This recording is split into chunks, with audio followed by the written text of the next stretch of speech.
శ్రీ గురుదేవాయ నమః. ఓం సల్లక్షణ సమారంభాం చిదానందేతి మధ్యమాం అస్మదాచార్య పర్యంతాం వందే గురు పరంపరాం. ఓం గీతామృత మహోదధయే నమః. ఓం గీతామృతాస్వాద ఆనందాయ నమః.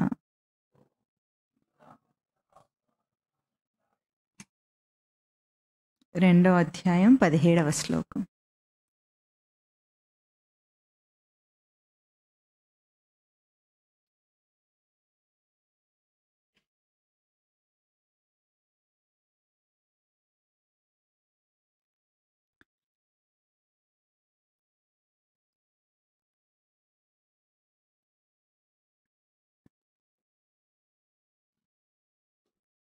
అవినాశి తు తద్విద్ధి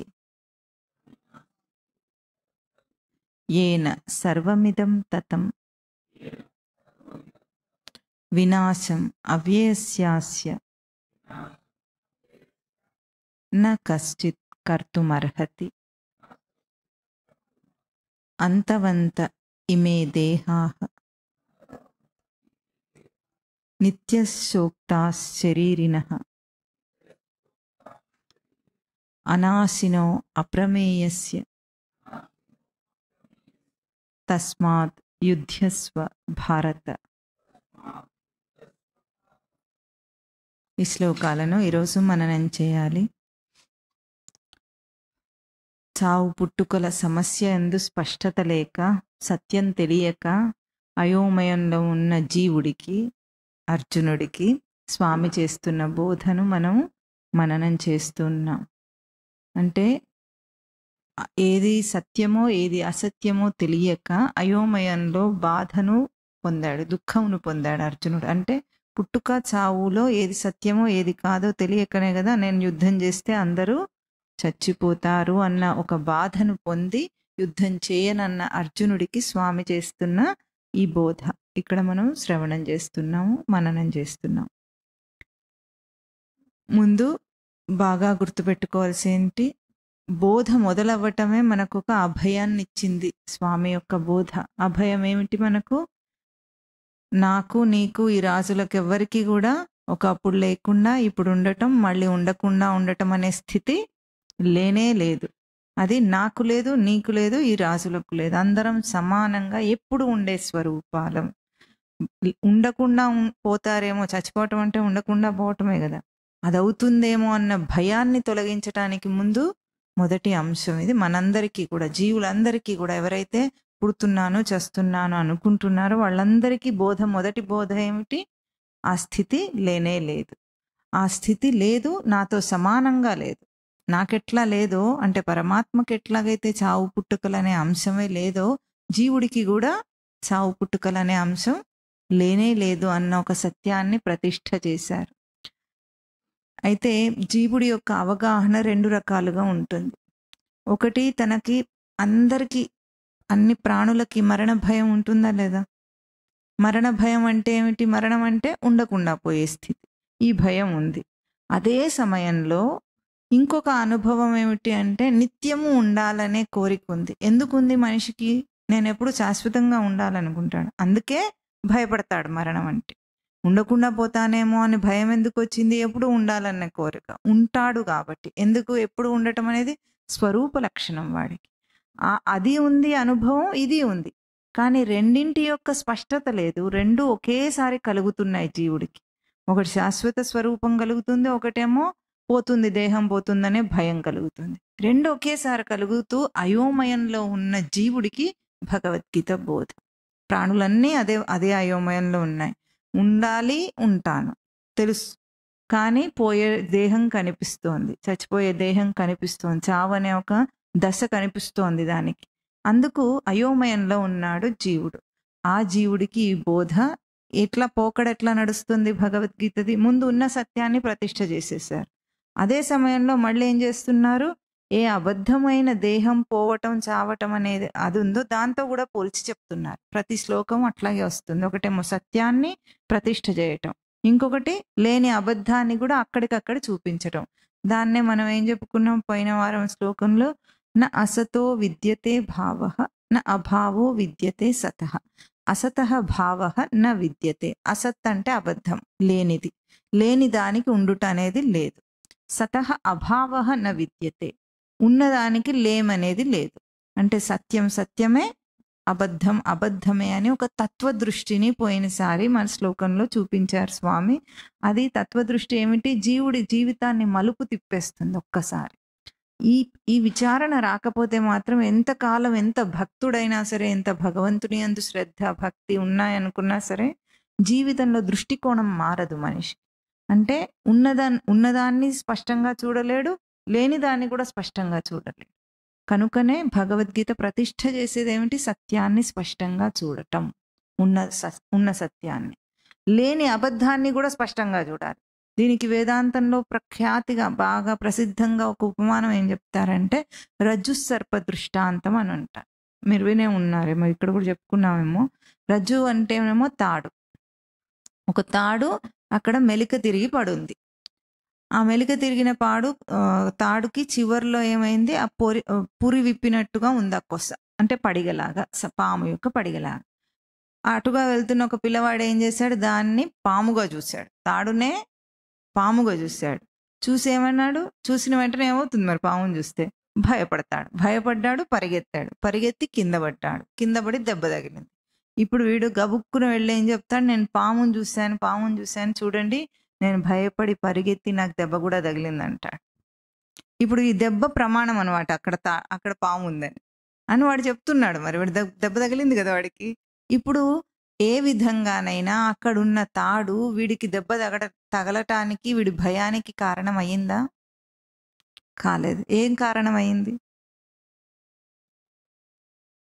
భ్రాంతి, ఊహించుకున్న భ్రాంతి. లేని పామును తాడు యందు చూసిన భ్రాంతి వాడికి భయానికి కారణం, దెబ్బ కూడా తగిలింది. మరి అట్లాగే అందుకే మనము ఈ పోయినసారి శ్లోకానికి ఏం చెప్పాము, ఆత్మయే సత్యము, జగత్తు లేదు, రెండూ గుర్తింపబడాలి. అంటే లేని పామును కూడా స్పష్టంగా లేదని చూడాలి, ఉన్న తాడును కూడా స్పష్టంగా తాడుగానే చూడాలి. ఇప్పుడు ఆ పిల్లవాడికి ఆ భ్రాంతి పోవాలంటే ఎక్కడో ఉన్న ఇంకొక తాడును చూపించి, ఇదిగో ఈ తాడు పాము లేదు ఇక్కడ అంటే పోతుందా? అదే తాడును అదే స్థానంలో తాడుగా చూడాలి, పామును లేనిదిగా చూడాలి. అప్పటిదాకా వాడి భయం పోనే పోదు. అట్లాగే ఈ జగత్తులోనే ఆత్మ యొక్క సత్యాన్ని చూడాలి, జగత్తు యొక్క అబద్ధపు స్వరూపాన్ని కూడా మనం చూడాలి. ఈ సంసారము ఈ జగత్తులోనే. అంటే వేదాంతము సన్యాసులకు కావాలా, సంసారులకు కావాలా? ఎవరికి స్పష్టంగా తెలుస్తుంది? ఇంకా సంసారికి చాలా స్పష్టంగా తెలుస్తుంది, అప్పుడు వాడు సన్యాసి అవుతాడు, అది వేరే విషయం. కానీ ఇక్కడే తెలుస్తుంది, ఈ సంసారంలోనే తెలుస్తుంది. కానీ ఎక్కడో వెళ్ళిపోయి హిమాలయాల్లోకి వెళ్ళిపోయి తపస్సు చేసి ఆత్మను తెలుసుకుంటే మరి ఈ జగత్తునేం చేస్తాడు? అక్కడ నుండి మళ్ళీ ఇక్కడికి వస్తాడు అనుకోండి, ఈ జగత్తు సత్యంగా కనిపిస్తుంది అప్పుడు. అందుకే ఈ సంసారంలోనే ఇక్కడే ప్రవర్తించుకుంటూ ఈ జగత్తు లేదు, ఉన్నది ఇక్కడ కూడా ఆత్మయే ఉన్నదని తెలుసుకోవటం చాలా స్పష్టమైన దర్శనం అంటారు దాన్ని. అది స్వామి ప్రతిష్ఠ చేస్తుంది, భగవద్గీతనే ప్రతిష్ఠ చేస్తుంది మానవులకు. కనుక పోయినసారి ఉన్న సత్యాన్ని చెప్పేశారు. మళ్ళీ ఈసారి ఈ రోజు శ్లోకం ఏం చెప్తున్నారు, పైన కూడా ఒకసారి 12వ శ్లోకంలో ఏం చెప్పారు, ఇందాక చెప్పుకున్నాం, నాకు నీకు ఈ రాజులకు ఎవ్వరికి కూడా మరణం లేదని. వెంటనే ఏం చూపించారు అక్కడ, దేహంతో చూపించారు. మళ్ళీ దేహంతో చూపించారు అంటే దేహాంతర ప్రాప్తి, మరణం అనే ఒక దేహాంతర ప్రాప్తి, ఒక అవస్థ అంతే. శైశవ బాల్య కౌమార యవ్వన అవస్థలు ఎట్లా కలుగుతున్నాయో దేహాంతర ప్రాప్తి, మరణం కూడా అంతే అని ఒక సింపుల్ గా దాన్ని తీసేశారనమాట. ముందున్న సత్యం చెప్పారు, లేని దేహం గురించి కూడా చెప్పారు. ఆ తర్వాత ఇంద్రియాలు ఇంద్రియార్థములు అనే శ్లోకం చెప్పారు. ఇక్కడ కూడా మళ్ళీ ఏం చెప్తున్నారంటే, పైన నా అసతో విద్యతే భావః నా అభావో విద్యతే సతః అని చెప్పిన తర్వాత వెంటనే మళ్ళీ ఏం చెప్తున్నారు, మళ్ళీ అవినాశి తు తద్విద్ధి ఏన సర్వమిదం తతం వినాశం అవ్యయస్యాస్య న కశ్చిత్ కర్తుమర్హతి అంటున్నారు. అదే సత్యాన్ని మళ్ళీ చెప్తున్నారు, ఇంకొక భాష మార్చి చెప్తున్నారు. ఎందుకు ఎన్నిసార్లు చెప్తారంటే అసకృతుపదేశాత్ ఆవృత్తి అంటారు. అంటే సకృత్ అంటే ఉన్నది ఉన్నట్టుగా అప్పటికప్పుడు ఉన్నది ఉన్నట్టు చెప్తే అర్థమయ్యే వాడికి మళ్ళీ మళ్ళీ చెప్పే అవసరం ఉండదు. ఎన్నిసార్లు చెప్పినా అర్థం కాని వాడికి ఏం చేయాలి? చెప్తూనే ఉండాలి. అందుకే ఎన్నిసార్లు చెప్పినా అర్థం కాని వాడికి మళ్ళీ మళ్ళీ అదే తత్వాన్ని భాష మార్చి మార్చి పదాలు మార్చి మార్చి చెప్తుంది శాస్త్రం. మనకు అర్థమైందా? ఇప్పుడు విన్నామా? పైన శ్లోకాలన్నీ అర్థమైందా?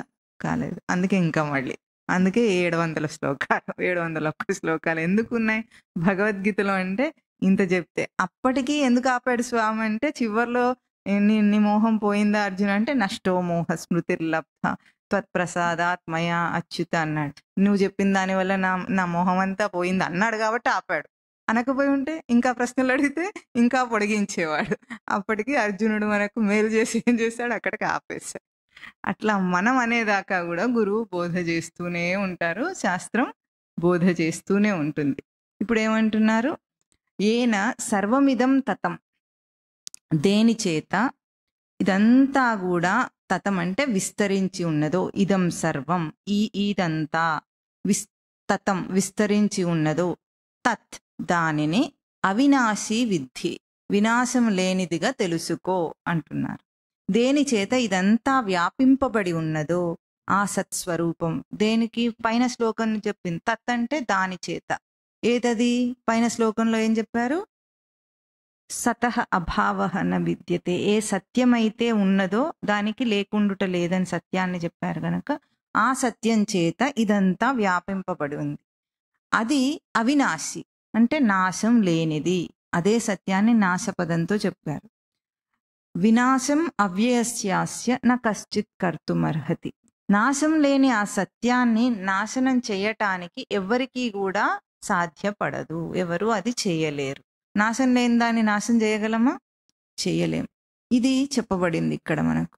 ఇప్పుడు మనము ఇక్కడ గుర్తించవలసింది ఏమిటంటే ఈ లోకమంతా ఇదం తతం అన్నారు. ఇదంతా వ్యాపించబడి ఉంది అని అంటున్నారు. ఇదంతా ఎక్కడుంది అని అన్నారు. ఇక్కడ అంతా అంటే ఈ హాల్లోనా? ఏమర్థం? ఇదం సర్వం అన్నారు. సర్వం అంటే ఇదంతా అంటే ఈ హాల్ అంతానా వ్యాపించబడింది? లేకపోతే ఘట్కేసర్ అంతానా? ప్రపంచం, ఇంకా లోకం, ఇంకా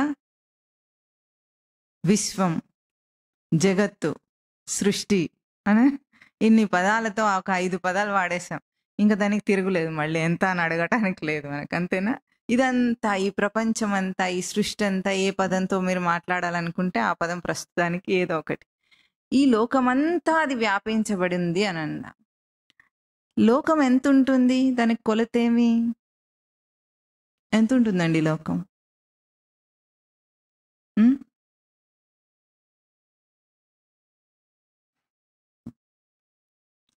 పోనీ సృష్టి ఎంత ఉంది అంటే మనకు శాస్త్రాలు చెప్తాయి, సైంటిస్టులు చెప్తారు. ఇద్దరు చెప్తారు కాబట్టి మనం ఎవరు చెప్పినా సరే అంటూ ఉంటాం. అంతేనా? శాస్త్రం చెప్పిందన్నా సరే అంటాం, సైంటిస్ట్ చెప్పాడన్నా సరే అంటాం. ఏం చెప్తాడు సైంటిస్ట్? మనం ఒక సోలార్ సిస్టంలో ఉన్నాం. సౌరమండల వ్యవస్థ ఉందా? సూర్యుడు, దాని చుట్టూ గ్రహాలు. అటువంటి ఆ సౌరమండల వ్యవస్థలు, సోలార్ సిస్టమ్స్ గ్యాలక్సీస్లో, పాలపుంతలో అనేకం ఉన్నాయట. అది శాస్త్రం కూడా చెప్తుంది, సైంటిస్ట్ కూడా చెప్పాడు. చూసి వచ్చామా మనం ఎప్పుడన్నా? చూడలే. ఏమన్నాం? సరే అన్నా. ఇప్పుడు లోకం అదంతా అంటే మనకు అదంతా తెలియదు. కానీ మన లోకం ఎంత ఉంటుంది చెప్పండి? చూసినంత, ఎవడు చూస్తే అంత లోకం వాళ్ళది. ఇప్పుడు అంటే గ్లోబలైజేషన్ అయ్యింది అంటున్నాం మనం, అవునా? అంటే అంత ప్రపంచం అంతా కనెక్ట్ అయ్యి ఉంది ఇంటర్నెట్ ద్వారా. కాబట్టి మనకు చాలా పెద్ద లోకం కనిపిస్తుంది. పూర్వకాలము ఎవరో ఒకరు ఇంట్లో ఉండే ఆవిడ ఉంది, ఒక గృహిణిగా ఉందనుకోండి. ఆ ఊరు దాటి ఎప్పుడు వెళ్ళనే లేదు బయటికి. ఆవిడ లోకం ఎంత ఉంటుంది? ఇల్లు, భర్త, పిల్లలు, సంసారం. ఇంతకు మించే పాపం ఊరే పొలిమేర దాటకుండానే ఉంటుంది. ఇప్పటికీ కూడా అట్లాంటి ట్రైబ్స్ ఉన్నాయి. ఇంకా అటువంటి ట్రైబల్ పీపుల్ ఉన్నారు. వాళ్ళకి ఈ ప్రపంచం ఏం తెలియదు. మనకు కనిపిస్తున్న ప్రపంచం వాళ్ళకి తెలియనే తెలియదు. వాళ్ళు వాళ్ళ లోకంలో బ్రతుకుతున్నారు. ఇప్పుడు ఎవరి లోకం ఎంత అంటే ఏం చెప్తాం? చూసినంత, వాడు ఎంత చూస్తే అంత అంత లోకం, అంతే కదా. ఎవరి లోకం, ఎవరి ప్రపంచం అంటే మనం అంటాం వాడి లోకం అదే లోకంలో బ్రతుకుతున్నాడు అంటామా? అంటే వాడు ఎంత చూస్తున్నాడో అంతే వాడి లోకం. ఇప్పుడు ఇదంతా వ్యాపించి ఉందంటే ఎంతో ఊహించుకోవద్దు ఎక్కడెక్కడో ఉందని. మనకు అట్లా అనిపిస్తుంది ఇదంతా పరమాత్మ వ్యాపించి ఉన్నాడు, సత్స్వరూపం వ్యాపించిందంటే చాలా పవిత్రంగా ఓ దండం పెడతాం. మనకేం అర్థమవుతుంది అప్పుడు? అర్థం కాదు, కానీ పవిత్రత అనిపిస్తుంది. అవునా? అంతటా పరమాత్మ ఉన్నాడు అనగానే పవిత్రంగా అనిపిస్తుంది మనకు. పోనీ అంతటా ఉన్న పరమాత్మ, ఎప్పుడూ ఉన్న పరమాత్మ, మారకుండా ఉన్న పరమాత్మ ఎక్కడున్నాడు, ఎట్లా ఉన్నాడు అని అడిగామా? పోనీ ఉన్నాడా లేడా? సందేహం ఉందా? ఉన్నాడా అంటే ఎట్లా ఉన్నాడు? జీవితాంతం నమ్ముతాడు ఈ సత్యాన్ని, ఎప్పుడు ప్రశ్నించడే. ఇప్పుడు కూడా అదే చెప్పారు, అంతా ఉంది అంటే సరే అన్నాం మనం. అర్థమైంది, శ్లోకానికి ప్రతిపదార్థం అర్థమైందా మీ అందరికీ? అర్థమైంది. ఎట్లా అని అడుగుతారా? అమ్మో అడిగితే ఇంకేమనుందా, పాపం తగలదు. భగవద్గీత శ్లోకాన్ని ప్రశ్నిస్తే పాపం వస్తుంది. అడగద్దు. విచారణ అయితే చేయాలి కదా, విచారణ చేయాలి. ఎట్లా ఉన్నాడు పరమాత్మ అంతటా? నాశం లేకుండా ఉన్నాడట. అంటే ఎట్లా ఉన్నాడు అర్థం చేసుకుందాం. ఇదంతా ఎక్కడుంది అంటే ఎవరు చూసినంత వాళ్లకు అన్నాం. అది ఎక్కడుంది అంటే ఇప్పుడు ఒక పెద్ద కొండ మీద ఉన్నారు మీరు. పెద్ద కొండ చుట్టంతా అడవి ఉంది. ఈ పెద్ద అడవి ఎక్కడికి కేంద్రం అయిపోయింది, ఎక్కడి మిడిపోయింది?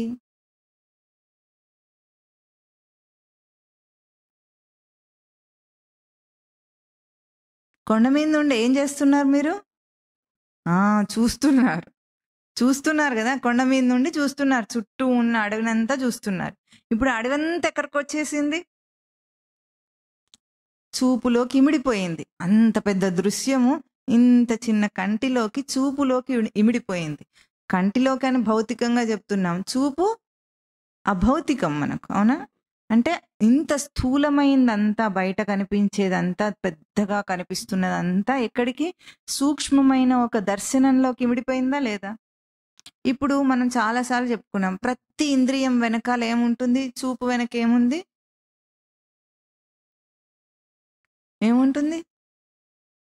చూపు వెనక ఏముంటుంది? అది లేకుండా ఇది పనిచేయదు. మనస్సు మన గ్రహింపు అనే మనస్సు ఉంటుంది. మనస్సు అంటేనే గ్రహింపు. ఆ గ్రహింపు లేకపోతే చూపు లేదు. ఇప్పుడు ఈ దృశ్య ప్రపంచం అంతా ఎక్కడిమిడింది? నా చూపులో ఇమిడింది. దాని వెనుకున్నది నా గ్రహింపు. నా గ్రహింపు చేత ఇదంతా కప్పబడి ఉందా లేదా? ఇప్పుడు చెప్పండి, ఇదంతా దేని చేత వ్యాపించింది? గ్రహింపు చేత. సత్ అంటే మనకు అర్థం కాదు, ఉనికి చేత అంటే మనకు అర్థం కాదు, సత్యం అంటే అర్థం కాలేదు. కానీ నా గ్రహింపు చేత ఆవరింపబడిందంటే అర్థమైందా లేదా? ఇప్పుడు నా గ్రహింపుకు ఆధారమై ఏముంది? మనసే గ్రహింపు. నా గ్రహింపుకు ఆధారమై ఏముంది? మనసుకు ఆధారం ఏమిటి లోపల? ఎన్నిసార్లు చెప్పుకున్నాం మనం? పోనీ బుద్ధికి ఆధారం ఏమిటి? లోపల ఆధారం సచ్చిదానంద స్మృతి. అంతేనా? అంటే ఇప్పుడు ఇదంతా నా చూపులో ఇమిడింది, నా చూపు నా గ్రహింపులో ఇమిడింది, నా గ్రహింపుకు ఆధారమై సచ్చిదానంద స్మృతి ఉంది. ఇప్పుడు ఇదంతా సచ్చిదానంద స్మృతితో ఆవరింపబడి ఉందంటే మనకు అర్థమైందా లేదా? ఎట్లా? సత్ అంటే ఎట్లా ఆవరింపబడింది అంటే దానికి ఒక ఉపమానం ఈరోజు అర్థం చేసుకుందాం మనం. ఫ్లవర్ వాజ్ ఉందా?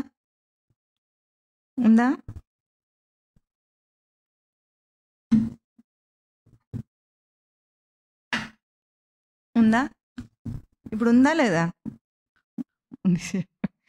ఆ మాట అనడానికి కూడా భయం వేస్తుంది, అనాలో వద్దో, ఉందో లేదో అన్నట్టు. ఉందా? ఇప్పుడు ఇది చెప్పండి, ఇది దేని చేత చుట్టబడి ఉంది? గాలి. కరెక్ట్. ఎవరు చెప్పారు? గాలి చేత చుట్టబడి ఉంది. అంతకుముందు, గాలి కంటే ముందు అది ఎక్కడుంది? టేబుల్ మీద ఉందా? అది ఉండటానికి ఏముంటే అది ఉంటుంది. ఏదైనా ఉండటానికి ఏం కావాలి? ఆ?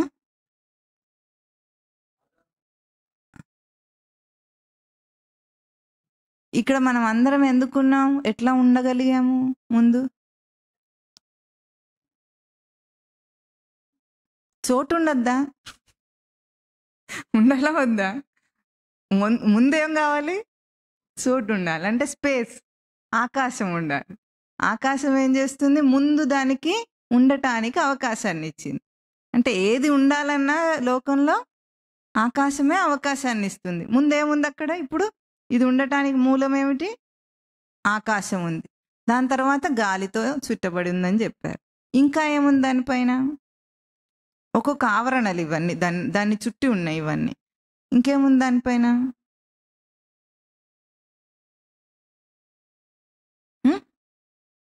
వెలుతురు. కరెక్ట్, వెలుగుంది. ముందేమో ఆకాశం, తర్వాత ఏమో వాయువు, తర్వాత వెలుగు. ఇప్పుడు ఆ వెలుగు పైన ఏముంది?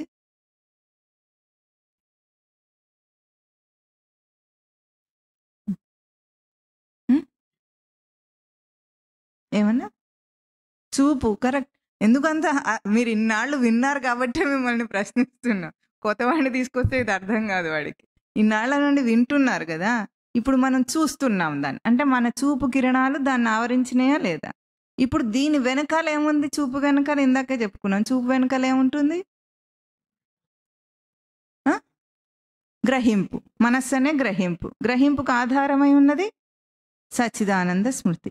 ఇప్పుడు ఇన్ని ఆవరణలు, అంటే ఇన్ని లేయర్స్ మనం చూసే ప్రతి పదార్థానికి ఉన్నాయా లేదా? ఉంటే మనం దీన్ని ఇవన్నిటిని దాటి ఒక్క మాట అన్నాం. దీన్ని ఏమన్నాం? ఇది ఉంది అన్నాం. అంటే మనం ఏం మాట్లాడాం దాని గురించి? ఆకాశం కప్పబడి ఉంది, చూపు కప్పబడి ఉంది, ఇవన్నీ మనం ఏం మాట్లాడట్లేదు. ఏం మాట్లాడాం? ఉంది అని మాట్లాడేసాం. అంటే మనం ఉంది అన్న దాని ఉనికిని మాట్లాడుతున్నాం. అవునా? అది ఉన్నది అన్న దాని ఉనికిని మాట్లాడుతున్నాం నేరుగా. ఎందుకు? దానికి సచ్చిదానంద స్మృతి ఆధారమయ్యే అది ఉంది కాబట్టి. ఇవన్నిటిని వదిలేసి మనం ఏం మాట్లాడాం? ఉంది అని మాట్లాడాం. ఇప్పుడు ఇది కనిపించడం ఎట్లా కనిపిస్తుంది? దానికి రంగు ఉందా? పేరుందా? ముందు పువ్వు, ఫ్లవర్ వాజ్ అనే పేర్లు ఉన్నాయా దానికి? ఆకులు అన్ని పేర్లు ఉన్నాయా? పేరు, నామ. తర్వాత ఆకారం ఉందా దానికి? ఒకటి ఉంది. రూప, క్రియ. దానికి ఏమిటి? అలంకారానికి వాడుకుంటాం. గుణం ఏమిటి దానికి?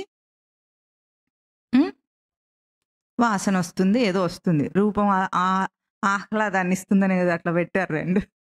అదేదో బాగుంటుంది చూడటానికని ఉందా? అంటే దీనికి నామరూప క్రియా గుణములు ఉన్నవి. నామరూప క్రియా గుణములతో దీన్ని వాడుకుంటున్నాం మన వ్యవహారం. దీన్ని ఇట్లా అలంకరణ కోసం వాడుకున్నాం ఇక్కడ. ఈ నామరూప క్రియా గుణములు దీనికి శాశ్వతంగా ఉంటాయా, మారతాయా? మారిపోతాయి. ఇప్పుడేమో పాపం నిగనిగలాడుతూ ఉంది, కాసేపు అయితే ఏమవుతుంది? వాలిపోతుంది. అప్పుడు దాని రంగు కూడా మారిపోతుంది, దాని రూపం మారిపోయింది. అప్పుడు దాన్ని మనం ఇంకా పువ్వు అంటామా, దాన్ని నిర్మాల్యం అంటే వాడిపోయింది అంటామా? వాడిపోయింది అంటాం. ఇంకా అక్కడ అలంకరణకు కూడా దాన్ని వాడం మనం. అంటే నామరూప క్రియాగుణములన్నీ దానికి నాశమైనయా? అప్పుడు కూడా మనం ఏమంటాము? ఇప్పుడేమో ఫ్రెష్గా ఉంది, ఉందా? ఏమన్నా ఫ్రెష్గా ఉంది, అప్పుడు వాడిపోయి ఉంది. అంటే దీని నామరూప క్రియాగుణములేమో నాశం అయిపోతాయి. మనకు కనిపించే ఈ జగత్తులో నాశమయ్యేదేమిటి? నామరూప క్రియాగుణములు. ప్రతి పదార్థము మనం వాడుకునేవి, మనం వ్యవహారం చేసేవన్నీ నామరూప క్రియాగుణములతో ఉంటాయి. చెప్పండి, జగత్ అంటే నామరూప క్రియాగుణములతో వ్యక్తమయ్యేది.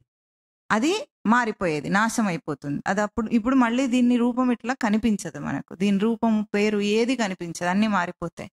కానీ ఇది ఉంది అన్నది, ఉంది అన్న ఉనికి మారిపోతుందా? మారదు. ఎంత దాకా మారదు? నేను నా సచ్చిదానంద స్మృతిని గుర్తించి దాన్ని ఉంది అన్నంత కాలం అది ఉంటుంది. ఉంటుందా లేదా? ఇప్పుడు ఇది దేని చేత ఆవరింపబడి ఉంది? సర్వమిదం తతం. ఇది ఒక్కటి ఉపమానంగా మనం చెప్పుకుంటున్నాం. సర్వము అంటే అంతా కూడా దేని చేత ఆవరింపబడింది? గ్రహింపు, ఉనికి. దేని చేత? ఇది అవినాశి, వినాశం లేనిది. దాని ఉనికిని మనం దాని నుండి తీసేయగలమా? తీసేయలేం. కావాలంటే దాని రూపం మారిపోయింది అనుకోండి. అందుకే సైంటిస్ట్ ఏం చెప్పాడు, matter is neither created Nar destroyed. అది నాశం చెందదు ఎప్పటికీ కూడా, రూపం మారిపోతుంది. రూపాలు ఎన్నైనా మారిపోతాయి కదా. బంగారం ఉంది, బంగారు నగలో మూలమైన బంగారాన్ని ఎన్ని ఆకారాల్లోనే మనం మారుస్తాం, కానీ బంగారాన్ని లేకుండా చేయం కదా అందులోంచి. అంటే మూల పదార్థం అవినాశి, మిగతా అంత జగత్తేమిటి, నాశమైపోయేది. ఇది నాశమైపోయే ఇదంతా కూడా ఏమంటున్నారు, సచ్చిదానంద స్మృతి చేత ఆవరింపబడి ఉంది. ఇది నాశం లేనిది. అయితే దీంట్లోంచి అస్య అవ్యయస్య వినాశం న కశ్చిత్ కర్తుమర్హతి. అంటే నాశం లేని దీని ఉనికిని నాశం చేయటానికి ఎవరికి కుదరదట. ఒకరి కోపం వచ్చి నిన్ను సర్వనాశం చేస్తాను రా అన్నాడు. ఏమన్నాడు అంటే ఏమిటి, నేను లేకుండానే చేస్తానన్నాడు. అవునా, లేకుండా చేస్తానన్నాడు. వాడిని ఏం చేస్తాడు, లేకుండా చేస్తాడంటే చంపుతాడు అనుకుందాం మనం మా భాషలో, మామూలు భాషలో. ఇప్పుడు చంపేశాను అని వాడికి చెప్పాలంటే అది కుదురుతుందా? మళ్ళీ వాడికి నేను నిన్ను నాశనం చేశానంటే వాడు ఉంటాడా లేదా? అప్పుడు ఉంటాడా లేదా? ఉంటాడు. అంటే వాడు ఉనికిని మనం మాట్లాడినంతసేపు వాడు ఉంటాడు.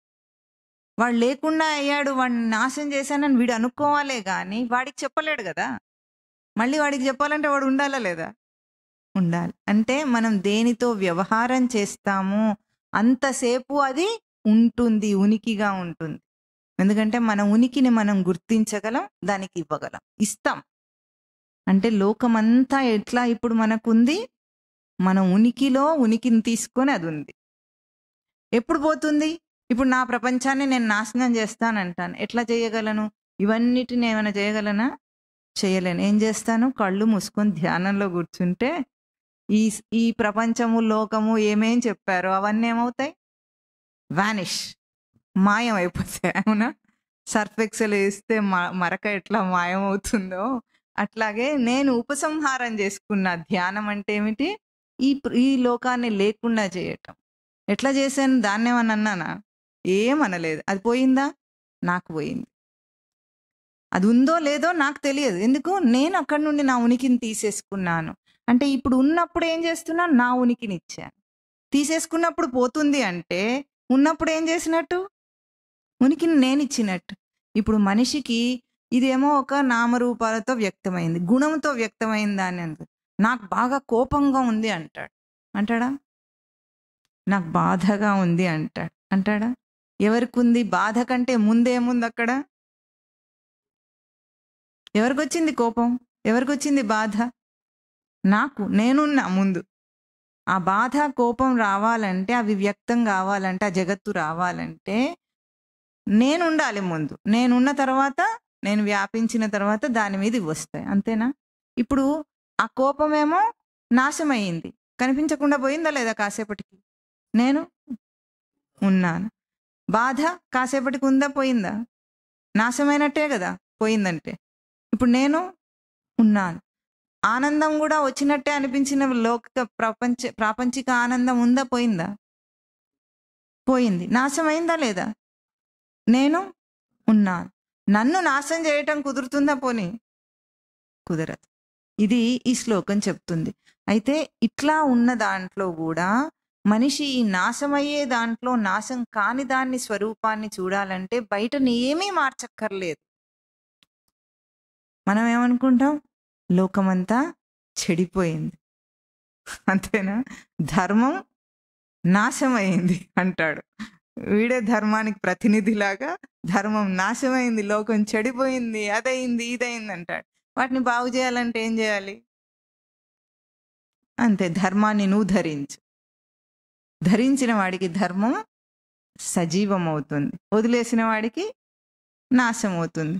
ఇప్పుడు నాశమైందని గోల చేసి దాన్ని బాగుపరచడం కంటే ముందేం చేయాలి? తనను తాను ధరించి నిలుపుకోగలిగితే ధర్మం నిలబడుతుంది. మరి జ్ఞానులు, మహాత్ములైన వారు లోకానికి ఎందుకు బోధ చేస్తున్నారు? వాళ్ళకి తెలియదా అంటే, వాళ్ళకి తెలుసుకున్న దాన్ని ఇతరుల చేత కూడా ఆచరింపజేయటానికి బోధ చేస్తున్నారు. వాళ్ళకి తెలియదని, వాళ్ళ ధర్మం వాళ్ళు నిలుపుకున్నారు. వాళ్ళ ఉనికిని వాళ్ళు నిలుపుకున్నా కూడా ఇతరులందరూ బాధపడుతున్నారనే ఒక్క కారణం చేత ఇప్పుడు ఏం చేశారు, దాన్ని నిలుపుకునే ఆ బోధను వాళ్ళు చేస్తున్నారు. ఇప్పుడు ఈ సత్యాన్ని అంటే నాశం లేని దాన్ని నాశం చేయటం కుదరదు అని చెప్పిన వెంటనే స్వామి మళ్ళీ ఏం చెప్తున్నారు ఇక్కడ, అంతవంత ఇమే దేహా నిత్యస్యోక్తా శరీరిణ అనాశిన అప్రమేయస్య తస్మాత్ యుధ్యస్వ భారత. హే భారత, ఇమే దేహా అంతవంతః, ఈ దేహములు అంతం కలవి. ఏం దేహములవి? శరీరిణ. శరీరి అని ఒక పదాన్ని మళ్ళీ వాడారు. ఇదివరకు శ్లోకంలో మనం ఏమన్నారన్నాము, దేహి అన్నారని చెప్పామా, చెప్పుకున్నాము మనం. దేహి అంటే దేహం కలవాడు, శరీరి అంటే అంతే. అంటే మళ్ళీ ఇంకొక పదం చేత కూడా ఏం చెప్తున్నారు, నువ్వు దేహం కాదు దేహివి, శరీరం కాదు శరీరివి. ముందు బోధ మనం ఇది గుర్తుపెట్టుకోవాలి. నేనెవరు? శరీరం కలవాడను. ఇప్పుడు ఎట్లాగైతే వస్త్రధారి అంటాం, పీతాంబరధారి అంటే ఏమిటి? పీతాంబరమును ధరించినవాడు అని అర్థం. అంటే పీతాంబరము వేరు, ధరించినవాడు వేరేనే కదా. అట్లాగే మనం కూడా దేహధారి అంటే దేహమును ధరించినవాడు, అంటే దేహం వేరు నేను వేరు అని అర్థమైందా? ముందు కనీసం ఈ సత్యాన్నైనా మనము జీవిత సత్యంగా ఒప్పుకోవాలి. ఈ మాట వరుసకు అందరికీ తెలుసు, మాట వరుసకు అందరికీ తెలుస్తుందా లేదా? కానీ మాట వరుసకు తెలిసిన దాన్ని సత్యంగా జీవించటం వేరు, మాట వరుసకు తెలియటం వేరు. వింటే ఇప్పుడు మీకు అందరికి అర్థమైందా లేదా? నేను వేరు శరీరం వేరు, నేను వేరు దేహం వేరు. అర్థమైంది కదా? మన అనుభవంలో ఎట్లా ఉంటుంది? నేనే దేహం అన్నట్టు తిరుగుతుంటాడు, అంతేనా? అంటే మాట వరుసకు కాదు, దీన్ని సత్యంగా జీవించాలి. కనీసము దేహం లెవెల్లోనైనా సరే ఇది నేను కాదని ముందు తెలుసుకొని, ఇప్పుడు ఏమంటున్నారు, శరీరికి రెండు విశేషణాలు చెప్తున్నాడు. ఆ శరీరి ఎటువంటి వాడట? అనాశిన అప్రమేయ శరీరిన, అనాశిన అప్రమేయ నిత్యస్యోక్తా శరీరిన. వాడు శరీరి ఎటువంటి వాడంటే అనాశి, నాశం లేనివాడు. అప్రమేయ, అప్రమేయుడంటే పరమాత్మ అప్రమేయ స్వరూపుడు అని ఎప్పుడైనా విన్నారా? అప్రమేయం అంటే దేనితోనూ పోలిక లేనివాడు, పోల్చతగినవాడుగా, దేనితోనూ కూడా దాన్ని పోల్చలేం మనం. అటువంటి శరీరి ఈ జీవుడు కూడా ఎటువంటి వాడు? నాశం లేనివాడు, అప్రమేయ స్వరూపుడు, దేనితోనూ పోల్చలేనివాడు, నిత్యుడని చెప్పబడ్డాడు. నిత్యస్య ఉక్తాహ, నిత్యుడని చెప్పబడుతున్నాడట. అంటే నిత్యుడంటే ఎప్పటికీ ఉండేవాడు. ఈ శరీరికి, ఇటువంటి శరీరికి ఏ దేహమైతే ఉందో ఆ దేహం అంతవంతః. అంటే శరీరమేమో నిత్యం ఉంటాడు, దేహమేమో అంతవంతః, అంతం కలది. అంతమే దాని గుణం. అంతం అంటే చివర, దాని ది ఎండ్. అంటే ఈ దేహానికి ఎండ్ ఉంది, అంతం ఉంది అని చెప్తున్నారు ఈ శ్లోకం అర్థం ఇది. తస్మాత్ యుధ్యస్వ, కనుక నువ్వు యుద్ధం చెయ్యి అంటున్నారు. హే భారత, ఇప్పుడు ఏమన్నాడు అర్జునుడు? నేను యుద్ధం చేస్తే వాళ్ళు చచ్చిపోతారన్నాడు. కాబట్టి చావు లేదు, పుట్టుక లేదు. ఈ దేహం ఎప్పుడు చచ్చిపోయేదే. నువ్వు చంపినా చావకపోయినా ఇది చస్తుంది. వాళ్ళ ఆత్మస్వరూపం, శరీరీ జీవుడి స్వరూపము నువ్వేం చేసినా చావదు. కనుక నువ్వు యుద్ధం చేస్తే జరిగేదేం లేదు. అక్కడ చచ్చేది ఎట్లాగూ చస్తుంది, చావంది ఎట్లాగూ చావదు. కనుక నువ్వు యుద్ధం చేయి. అక్కడ ఏమన్నాడు? నా యోత్స్య ఇతి గోవిందముక్త్వా తూష్ణీం బభూవ. అర్జునుడు ఏమన్నాడు? నేను యుద్ధం చేయను అని ధనుర్బాణాలను అక్కడ వదిలేసి నోరు మూసుకొని కూర్చున్నాడని వెనక శ్లోకంలో చెప్పారు, మొదటి అధ్యాయంలో. ఇప్పుడు అందుకే స్వామి ఏమంటున్నాడు? తస్మాత్ యుధ్యస్వ. ఇప్పుడు మనమేం యుద్ధం చేయాలి? అర్జునుడు కదా చెప్పాడు యుద్ధం చేయమని, అక్కడ కురుక్షేత్రంలో ఉన్నాడు కాబట్టి. ఇది జీవులందరికీ బోధ కదా. అర్జునుడిని మిషగా పెట్టుకొని మనందరికీ బోధ చేస్తున్నాం. మనమేం యుద్ధం చేయాలి ఇప్పుడు? మరి యుద్ధస్వ అని ఆదేశం ఇస్తున్నారు స్వామి. ఆ పదాన్ని చివరిలో చెప్పుకుందాం. ఇప్పుడు అంతవంతః ఇమే దేహా అనేది మనకు అర్థం కాని విషయమా అంటే, ఇంత కష్టపడి శ్లోకంలో చెప్పకపోయినా మామూలు మనిషి మామూలు భాషలో మాట్లాడే భాష ఏమిటి? చచ్చిపోయాడు అంటామా అనమా? ఈ మాట అనని వాళ్ళు ఎవరైనా ఉన్నారా? ఉన్నారా అండి? చచ్చిపోయాడంటే ఎన్ని పదాలు ఉన్నాయి అందులో? చచ్చుట, పోవుట, రెండు ఉన్నాయా? ఎవరు చచ్చారు, ఎవరు పోయారంటే మనకు చాలా బాగా తెలుసు. ఇంతవరకు మనతోనే తిరిగిన ఒక వ్యక్తి మన నాన్న అనుకుందాం. నాన్నగారు ఇప్పుడు ఇంత దాకా తిరుగుతూ ఉంటే ఆయన నాన్న నాన్న అన్నాం. కాసేపటికి చూస్తే ఆయన ఫోన్ చేసి మా నాన్నగారు ఏం చెప్తాం, చచ్చిపోయారు అంటాం. పోయిన తర్వాత ఏమైందో మనకు తెలియదు కానీ చచ్చిపోయాడు అంటాం. ఆ తర్వాత అదే నామరూపాలతో మనం చూస్తున్న ఆ వ్యక్తి అక్కడ ఉన్నాడా లేదా? పేరుందా? చచ్చిపోయిందా? చెప్పండి. పేరుంది. రూపం ఉందా? చచ్చిపోయిందా? ఉంది. నామరూపాలు అక్కడే ఉండగా దాన్ని మనం ఇప్పుడేమంటున్నాం? బాడీ. ఇంతసేపు ఏమన్నాం? నిన్న కాసేపు ముందు దాకా ఐసీయూలో ఉన్నప్పుడు కూడా నాన్ననే అన్నారు కదా పాపము. అది కూడా బెడ్ మీద పడుంది. అప్పుడు దాన్ని ఏమన్నారు? నాన్న అన్నారు. తర్వాత డాక్టర్ వచ్చి హీ ఈజ్ నో మోర్ అంటాడు. అనగానే దాన్ని ఏమంటాం? బాడీని తీసుకొచ్చారా అని అంటాం. అంటే నామరూపములతో ఉన్నది అక్కడే ఉండగా దాన్ని నువ్వు ఏం పోయిందని అంటున్నావు బాడీ అని. ఇట్లాగైనా మర్యాద లేకుండా అనేది. ఇంతసేపు దాన్నే నాన్న నాన్న అని మొత్తుకున్నావు కదా, ఇప్పుడేమో పోయాడు పోయాడు అంటున్నావు. అంటే మనకు తెలియని సత్యమా ఇది? మనం దేహాంతో మాట్లాడట్లేదు. నాన్న అంటే జీవుడితోనే మాట్లాడుతున్నాం బ్రతుకున్నప్పుడు, దేహాలతో మాట్లాడట్లేదు. కానీ మన భ్రాంతి ఏమంటే ఇదే నేనంటాడు కాసేపు. ఇప్పుడు చెప్పండి, మీరు బ్రతుకున్నప్పుడు మనం ఎవరితో మాట్లాడుతున్నాం? జీవుడితో మన సంభాషణ ఉందా? మన ప్రవర్తన ఉందా? మన వ్యవహారం ఉందా? దేహంతో ఉందా? జీవుడితోనే ఉంది. ఇది మనం గుర్తిస్తున్నామా? గుర్తించట్లేదు. అంటే ఇక్కడ చెప్పింది మనకు తెలుసు, దేహం అక్కడ ఉంటుంది, అదేమో పోయేది. జీవుడు చచ్చి పోయాడంటే ఇక్కడ నుండి వెళ్ళిపోయాడు, ఇంకొక చోట ఉన్నాడనే కదా అర్థం. అవునా?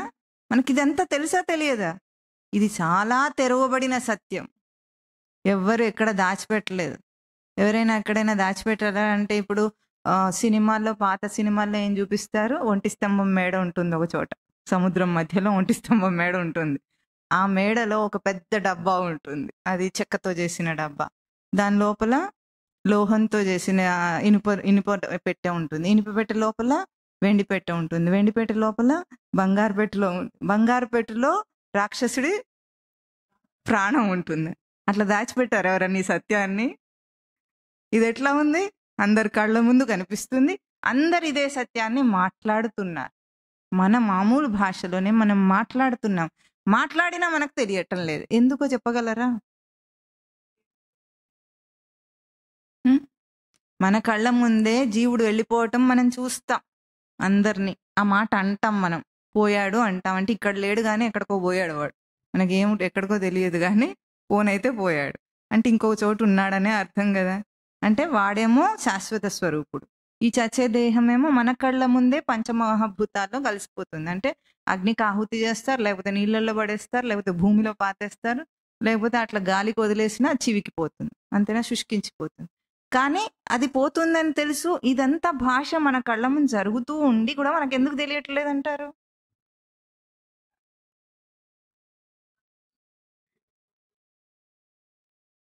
అస్సలు మనం ఆలోచించం కాబట్టి. దేంతో సంబంధం లేదు, ఏం లేదు, మాయతో కమ్మలేదు, ఏం లేదు, మనం ఆలోచించాం అంతే. వేదాంతం ఏం చేస్తుంది? ఉన్న సత్యాన్నే ఎత్తి చూపించి ఇదిగో ఇప్పుడు నువ్వు ఆలోచించు అని మన బుర్రకు పదును పెడుతుంది. పదును పెట్టి నీ బుర్రని నీకు ఇచ్చేస్తుంది. అంటే నీ బుద్ధి, బుర్ర అంటే మెదడు కాదులేండి, బుద్ధి. ఆ బుద్ధికి పదును పెట్టి కొద్దిగైనా ఆలోచించురా నాయన, నీ కళ్ళ ముందే అంతా ఉంది, నేనేం దాచిపెట్టలేదు, శాస్త్రంలో ఏం డబ్బాలో పెట్టినట్టు పెట్టలేదు, సత్యాన్ని నీ కళ్ళ ముందే ఉంది అని నీకు చూపించి ఆలోచించమంటుంది. అప్పుడు మనం ఏం చేయాలి? శాస్త్రం చెప్తే వినేస్తాం ఏమిటి మనం? నేను కళ్ళు మూసుకుంటాను అంటాడు, బుద్ధిని కూడా మూసుకుంటాడు, అందుకు అర్థం కాదు. లేకపోతే ఇప్పుడు ఈ శ్లోకంలో చెప్పిన అర్థము మన కళ్ళ ముందు మనం మాట్లాడతాం ఈ సత్యాన్ని. అయితే మరి మళ్ళీ భగవద్గీత ఎందుకు చెప్పింది అంటే ఇందులో ఒక పదం ఉంది, ఆ పదంలో తత్వం ఉంది. ఆ తత్వం ఏమిటి? అప్రమేయ స్వరూపం అని చెప్పింది. శరీరి ఎటువంటి వాడు? శరీరం కదా, శరీరం ఎటువంటి వాడు? అనాశినః అప్రమేయః. చెప్పండి. అనాశి అంటే నాశం లేనివాడు, అప్రమేయుడు అంటే దేనికి సాటి రానివాడు, కొలవదగిన వాడు కాడు. అప్రమేయ స్వరూపాన్ని మనం అర్థం చేసుకుందాం. దాని ప్రసిద్ధార్థం ఇంతే. కానీ మేయము మానము అని రెండు ఉంటాయి. ప్రమేయం అని ఉంది కదా ఇక్కడ. అప్రమేయం అంటే ప్రమేయం పదం ఉంది, అప్రమేయం అంటే కానిది అని అర్థం. ప్రమేయము ప్రమాణము రెండు పదాలను అర్థం చేసుకోండి ఈరోజు మీరు. లోకంలో మేయం అంటేనేమో కొలవబడేది, మానం అంటేనేమో కొలచేది. దాన్ని ఒక ఉదాహరణతో చెప్తే మీకు అర్థమవుతుంది. ఇప్పుడు మనకు ఒక లీటర్ సీసా ఉంది. లీటర్ సీసా అంటే లీటర్ కెపాసిటీ పట్టే సీసా ఉంది. దాంట్లో ఇప్పుడు లీటర్ నీళ్లు ఉన్నాయి. ఇప్పుడు లీటర్ నీళ్లను కొలిచింది ఎవరు? సీసా. సీసానేమో మానం, నీళ్ళేమో మేయం. ఏమంటారు? మేయం. కొలవబడింది నీళ్లు, మేయం అనాలి దాన్ని. కొలిచేది మానం. కొలమానం అన్న పదం ఎవరైనా విన్నారా? పూర్వకాలంలో తెలుగులో ఇది ఉంటుంది, ఈ కాలం తెలుగుకి ఉంటుందో లేదో. కొలమానం అంటే కొలిచే మానం అని అర్థం, మెజర్.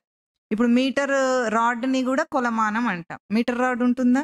దాంతో మనం దేన్ని కొలుస్తాం? బట్టని కొలుస్తాం.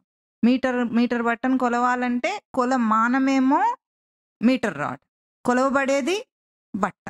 ఇప్పుడు సీసాలో నీళ్లు పోసాం. ఇప్పుడు ఆ నీళ్లు తీసేసి పాలు పోస్తాం. ఇప్పుడు కొలవబడేది ఏమిటి? మేయం ఏమిటి? మళ్ళీ మార్చారు ఎందుకు? సీసా కాదు, మేయం అంటే కొలవబడేది పాలు, కొలిచేది సీసానే. ఎప్పుడు సీసానే కొలిచేది మారటం లేదు. మళ్ళీ ఇప్పుడు పాలు తీసేసి అందులో నూనె పోసాం అనుకోండి. ఇప్పుడు మేయం ఏమిటి? నూనె. తర్వాత కిరోసిన్ పోసామనుకోండి. ఇప్పుడు మేయం ఏమిటి? కిరోసిన్. అది తీసేసి పెట్రోల్ పోసామనుకోండి. ఇప్పుడు మేయం ఏమిటి? అంటే కొలవబడేది ఎప్పుడు మారిపోతూనే ఉంటుంది. కొలిచే సీసా మారిందా ఇన్నిసార్లలో? మారలేదు. అంటే కొలిచే ప్రమాణం మారదు, ప్రమేయం మారిపోతుంది. మేయములన్నీ కొలవబడేవి, కొలిచేదేమో సీసా, మానం. అట్లాగే ఇక్కడ శరీరిని ఏమన్నారు? అప్రమేయం అంటే కొలవబడనిది, కొలిచేది అని అర్థం. అంటే ఇది ప్రమాణం అని అర్థం. ఈ శరీరి అన్నిటినీ కొలుస్తాడట. వాడు దేని చేత కొలవబడడు. ఇప్పుడు లీటర్ నీళ్ల చేత లీటర్ సీసాను కొలుస్తామా? కొలవగలమా? కొలవలేము. అంటే మేయం చేత మానవును కొలవలేము. దాన్ని మాత్రం దీని చేత ఎన్నిటినైనా కొలవచ్చు మనం. ఒక లీటర్ కొలత ఉందంటే ఎన్నిటినైనా దేన్నైనా కొలవచ్చు మనం, అంతేనా? కేజీ డబ్బా ఉంది. కేజీ డబ్బాలో మనం ధాన్యాన్ని కావాలంటే, దేన్ని కావాలంటే దాన్ని కేజీ కొలవచ్చా లేదా? అంటే ప్రమాణం మారదు, ప్రమేయం మారిపోతుంది. ఇది గుర్తుపెట్టుకోవాలి. మనం ఇప్పుడు ఏమిటి? శరీరి జీవుడు ఎవరున్నాడో వాడు ప్రమాణ స్వరూపుడు, వాడు కొలిచేవన్నీ ప్రమేయ స్వరూపాలు. అంటే ఇప్పుడు మనము జీవుడనే ఎవరైతే ఉన్నాడో వాడు ప్రమాణ స్వరూపుడు. అన్ని మేయ స్వరూపములు, ప్రమేయ స్వరూపములు. అంటే అన్నీ తన చేత కొలవబడతాయి. ఏమేం కొలుస్తాడు వాడు? ఎట్లా కొలుస్తాడంటే, ఇప్పుడు నేను దీన్ని ఏమని కొలుస్తాను? ఉన్నది అని కొలుస్తాను. నా ఉనికి చేత అన్నిటినీ కొలుస్తాను. ఉన్నది, ఆ కుర్చీ ఉన్నది, గోడ ఉన్నది, ఆ కెమెరా ఉన్నది, ఈ మనిషి ఉన్నాడు, అంతేనా? అవన్నిటినీ ఉన్నదని కొలుస్తున్నాం. నా కొలత ఏమిటి? దేని చేత నేను కొలుస్తున్నాను? లీటర్ సీసాతో కొలుస్తున్నానా? దేని చేత ఉన్నదని కొలుస్తున్నాను? ఉనికి చేత. నేను ఉనికి స్వరూపం కాబట్టి అన్నిటిని ఏమంటాను? ఉన్నది అని కొలుస్తున్నావు.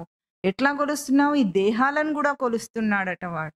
దేహాలను ఎట్లా కొలుస్తున్నాడు? కుక్కలో ప్రవేశించి కుక్క దేహాన్ని కొలుస్తున్నాడు. మళ్ళీ జీవుడు మారాడా? మారలేదు. ప్రమాణ స్వరూపం మారదు. వాడే దోమలో ప్రవేశిస్తే ఏమవుతాడు? దోమ జీవుడు అవుతాడా? ఇప్పుడు ఏనుగులోనేమో పెద్ద జీవుడు అయిపోయి చీమలోనేమో చిన్న జీవుడు అవుతాడా? కాడు. వాడు ఎట్లా ఉన్నాడో అట్లాగే ఉంటాడు. దాన్ని తన ఉనికితో కొలుస్తాడు. దేహం ఉన్నది అంటాడు, అంతేనా? ఇప్పుడు మనం కూడా ఈ దేహాన్ని మన ఉనికితో కొలుస్తున్నాం. ఈ దేహాన్ని ఏమంటున్నారు? కొలిచేవాడేమో మారడు, వాడికి నాశనం లేదు, కొలవబడడు. వాడి స్వరూపం అనాశ. కొలవబడే దేహాన్ని ఏమంటున్నారు? అంతవంత ఇమే దేహాహ అన్నారు. అంతం కలవి ఈ దేహములు అంటున్నారు. ఈ దేహములు అంతం కలవంటే, అంతం అంటే ఏమన్నారు ఇందాక మీరు? చివర. చివర. అంతం గలది అంటే చివర. చివర ఉందంటే దానికి ముందేముంటుంది? మొదలు ఉంటుంది. అంటే చివర అన్నది ఎప్పుడు కూడా అంతం అనేది ఆదికి ముడిపడి ఉందా లేదా? ఆది మధ్య అంతం. ఆది చెప్పండి, ఆది మధ్య అంతం. ప్రతిదానికి లోకంలో ఇది ఉంటుందా లేదా? ఆది మధ్య అంతములు ఉన్నాయి. కోపం వచ్చింది, దానికి ఆది మధ్య అంతములు ఉన్నాయా? ఉన్నాయి. మనకు మన బుర్రలో ఒక ఆలోచన పుట్టింది అంటాం, అవునా? పుట్టించి దాన్ని ఏం చేస్తాం? అది పుట్టింది అంటే మళ్ళీ కాసేపు దాంతో ఆట ఆడతాం మధ్య. ఆ తర్వాత ఆలోచన ఏమవుతుంది? పోదు, చచ్చిపోతుంది, అవునా? మనకు వచ్చే ప్రతి విషయము, మనం ఏది మాట్లాడినా సరే దానికి ఆది మధ్య అంతములు ఉండే తీరుతాయి. అయితే ఇందులో కిటుకు ఏమిటంటే, ఆది మధ్య అంతం అన్నాం అనుకోండి, ఇప్పుడు ఇది ఉందా, దీనికేమో ఇదేమో తల, ఇదేమో తోక, అంతేనా? ఇది మధ్య భాగం. ఇప్పుడు ఇట్లా కాదట సంసారం అంటే, ఒకటి చూపించి దీనికి తల తోక ఆది మధ్య అంతం లాగా కాదు, తల తోక చూపించినట్టు కాదు. సంసారాన్ని చక్రం అన్నారు. చక్రం అంటే ఏమిటి? చక్రం వీలు ఎట్లా ఉంటుంది? ఆది మధ్య అంతములు చూపించలేనిది అది. ఇప్పుడు ఇదేమో ఇట్లా ఉంది కాబట్టి చూపించాం, దీనికి ఇది ఆది మధ్య అంతం చూపించాం. కానీ ఇదే సర్కిల్ అయిపోతే ఏమవుతుంది? ఎక్కడుందో మనకు తెలియదు, కానీ 3 వస్తూనే ఉంటాయి. ఆది మధ్యాంతములు, ఆది మధ్యాంతములు, ఆది మధ్యాంతములు తిరుగుతూనే ఉంటుంది. ఈ చక్రంలోంచి బయటపడటం కోసం మనిషి జన్మనెత్తాడు. లేకపోతే పుట్టుక చావు, పుట్టుక చావు, పునరపి జననం, చెప్పండి, పునరపి జననం, పునరపి మరణం, పునరపి జననీ జఠరే శయనం, ఇహ సంసారే బహుదుస్తారే, కృపయా పారే పాహి మురారే. ఇది భజగోవింద స్తోత్రంలో శంకరులు చెప్పింది. అంటే పునరపి జననం, మళ్ళీ పుట్టుక, పునరపి మరం, మళ్ళీ చావు, పునరపి జననీ జఠరే శయనం, జనని అంటే తల్లి గర్భంలో మళ్ళీ ఉండటం అనేది ఈ జఠరే శయనం. ఇహ సంసారే బహుదుస్తారే, దీన్ని దాటడం చాలా కష్టంగా ఉంది. ఎందుకంటే తిరిగి తిరిగి వస్తుంది, మళ్ళీ మళ్ళీ అదే వస్తుంది కదా, దాన్ని దాటడం కష్టంగా ఉంది. కృపయా పారే పాహి మురారే, హే మురారే, నన్ను దీని నుండి కృపచేత దాటించవయ్యా అని అడుగుతున్నాడు అక్కడ. ఇది భజ గోవిందం, భజ గోవిందం. అయితే ఇప్పుడు ఈ ఆది మధ్యాంతముల నుండి తాను ఎట్లా బయటపడతాడంటే చాలా సింపుల్. అంతం ఎప్పుడు దేనికి ముడిపడుంది? ఆదికి ముడిపడింది. ఇది బాగా గుర్తుంచుకోవాలి. దేనికైనా సరే దాన్ని అంతు తెరచాలంటారా మనం? అంటారా? దాని అంతు తెలుసుకుంటే సరిపోతుంది, అంటే దాని మూలం ఏదో తెలుసుకుంటే సరిపోతుంది. అంతం వెనకాల మూలం ఉంటుంది ఎప్పుడైనా. అట్లాగే ఈ ఈ కొలవబడే ఈ దేహాలన్నిటికీ నేనే కొలత అని చెప్పారు కదా, ఇక్కడ శరీరీ కొలుస్తాడని చెప్పారు కదా, దానికి మూలం దేంతో కొలుస్తున్నావో చూడు, అది మాత్రం నశించదు. అంటే మన మూలాలను మనం కనుక్కోవాలి. ఇప్పుడు నశించే దేహం వెనుక నశించని నా స్వరూపం ఉందా లేదా? ఉంది. మన వ్యవహారంలో మనం ఏం చేస్తామంటే, ఈ వ్యవహారంలో పడి నాశం కాని ఒక తత్వం అక్కడే ఉంటే కూడా దాన్ని చూడలేకపోతున్నాం. ఇప్పుడు మారాలంటే ఏం చేయాలి? దాన్ని మార్చాలంటే నాశం కాని దాన్ని చూడు. వ్యవహారంలో మనం మునిగిపోయి ఏం చేస్తున్నాం? నాశమయ్యే పదార్థాలు, నాశమయ్యే గుణాలు, నాశమయ్యే లక్షణాలు, వీటితోనే ఉన్నాం. బంధాలు నాశమయ్యేవా నాశం కానివా చెప్పండి చూద్దాం.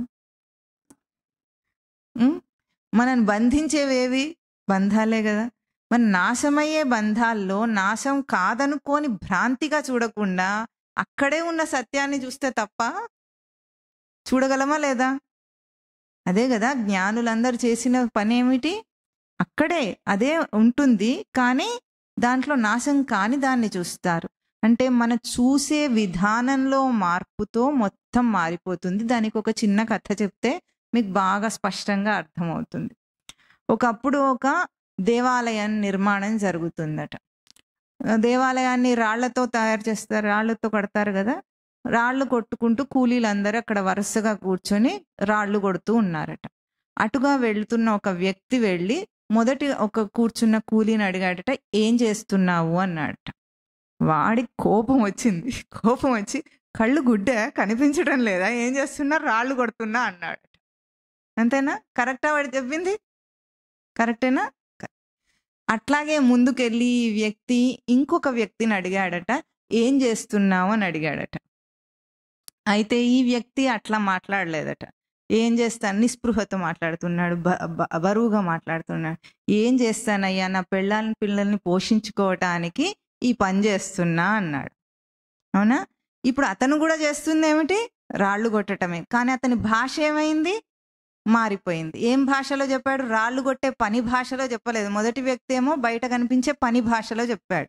రెండో వ్యక్తి ఏం చెప్పాడు, అతని బాధ్యత భాషలో చెప్పాడు. ఏమిటి, నేను పిల్లల్ని పోషించుకుంటున్నా, అందుకు ఈ పని చేస్తున్నా అన్న భాష మార్చి చెప్పాడు. కరెక్టా అతను చెప్పింది? కరెక్టేనా? ముందు కూడా కరెక్ట్ అన్నారు, ఇప్పుడు కూడా కరెక్ట్ అంటున్నారు. ఏది కరెక్ట్? రెండు కరెక్ట్. సరే, ఇప్పుడు ఇంకా ముందుకెళ్ళి ఇంకొక వ్యక్తిని అడిగాట, నువ్వేం చేస్తున్నావు అని అడిగాట. ఆ వ్యక్తి చాలా ఆనందంగా తృప్తిగా ఏమన్నాడు, దేవాలయాన్ని నిర్మాణం చేస్తున్నా అన్నాడట. భౌతికంగా ముగ్గురు చేస్తున్నది ఒకే పని. ఏం పని? రాళ్ళు కొట్టడం. పని మారిందా? మారలేదు. కానీ మొదటి వ్యక్తి ఏం చెప్పాడు, పని గురించే మాట్లాడాడు, దాని వెనుకున్న అంతరార్థాన్ని మాట్లాడలేదు. రెండో వ్యక్తి ఏం మాట్లాడాడు, దాని వెనుకున్న బాధ్యతను మాట్లాడాడు. మూడో వ్యక్తి దాన్ని ఇంకా ఉన్నతంగా తీసుకొని, ఆ శ్రమ లేదు వాడికి, ఏం లేదు. మొదటి వాడేమో ఫ్రస్ట్రేటెడ్గా ఉన్నాడు, లోకమంతా అట్లాగే బ్రతుకుతుంది. అంతేనా? వాళ్ళు చేసే పనుల గురించే మాట్లాడతారు. కానీ ఇప్పుడు ఎట్లాగంటే మనం కూడా ఇవే కళ్ళతో చూస్తున్నాం, పశువులు ఏ కళ్ళతో చూస్తున్నాయో అదే కళ్ళతో చూస్తున్నాం. అంతే బ్రతికితే భౌతికాన్నే మాట్లాడిన వాడు మొదటి వాడిలాగా ఉంటారు. కేవలం ఈ భౌతిక జీవితము, దీంతోనే కష్టము, దీంతోనే ఈ విసుగు, ఇదంతా వస్తుందా లేదా అంటే ఇంతవరకు పశువుతో సమానం వాడు మొదటి వ్యక్తి. రెండో వ్యక్తి ఏం మాట్లాడాడు, కొద్దిగా ఎదిగి బాధ్యతను మాట్లాడాడు. ఏ బాధ్యత? పిల్లల్ని పోషించాలనే బాధ్యత పశువుకు లేదు. పశువు ఏం చేస్తుంది, పిల్లల్ని కానీ చక్కగా వదిలేసి తాపి వెళ్ళిపోతుంది. అది కూడా ఇంతమందిని కంటుంది. దీనికి చింత లేదు, వాటికి చింత లేదు, వదిలేసిందని. మనకు వదిలేస్తే ఎంత పెద్ద ఇష్యూ అవుతుంది. అవునా? అట్లా దానికి చింత లేదు. మనిషి ఏమయ్యాడు, ఇప్పుడు బాధ్యతను మాట్లాడుతున్నాడు. బ్రతుకు వెనుక ఏముంది, బాధ్యత ఉంది. ఏ పని ప్రవర్తన చిన్నతనం నుండి బాధ్యతతోనే. చదువుకోవడం ఎందుకో పుట్టగానే ఈ చదువులు ఎందుకున్నాయో వీడికి అర్థం కాదు. ఎందుకు చదివిస్తారు? ఏం బాధ్యత చూపించి చదివిస్తారు? డబ్బు సంపాదించాలి. అవునా? చదువు దేనికండి? తెలివి పెంచుకోవడానికి. ఎవడు చదువుతాడు చెప్పండి? ఎవడు చదవడు. అందరూ డిగ్రీలు కావాలి, డిగ్రీలతో ఉద్యోగం వస్తుంది. ఉద్యోగం వస్తే ఏం చేస్తాడు, డబ్బు సంపాదించి ఏం చేస్తాడు? డబ్బు సంపాదన దేనికోసం? బాధ్యతలు తీరడం కోసం కదా. వాడే ఒకటి కల్పించుకుంటాడు. ఇప్పుడు పెళ్లి కానంతసేపు బాధ్యతనే లేదు. బాధ్యత ఎవరు కల్పించుకున్నాడు? వాడే కల్పించుకొని పెళ్లి చేసుకొని ఇప్పుడు ఏమంటాడు, బాధ్యత కోసమే డబ్బు సంపాదిస్తున్నాను అంటాడా లేదా? అంటే ఈ స్థాయి దాకా మనిషి కొంచెం మారాడు, బాధ్యతను మాట్లాడుతున్నాడు. బాధ్యత ఎట్లా ఉంది? బరువుగా ఉంది. లేదు, ఎట్లా మోస్తున్నారు బాధ్యతను? ఆహ్లాదకరంగా మోస్తున్నారు ఏమిటి? ఎట్లా ఉంది? బరువుగా ఉంది. బాధ్యత ఏమో బయట, బరువు ఎక్కడుంది? మోసే బరువు మనసు భారాన్ని, బరువును మోస్తుంది. అవునా? ఇది ఇంకొక స్థాయి. అదే జీవితాన్ని, బ్రతుకును దేవాలయ నిర్మాణం కోసం రాళ్ళు కొడుతున్నానన్న వాడైతే ఇప్పుడు మనం ఏం చేయాలి? జీవితాన్ని ఎట్లా చూస్తే అది అంత పవిత్రం అవుతుంది?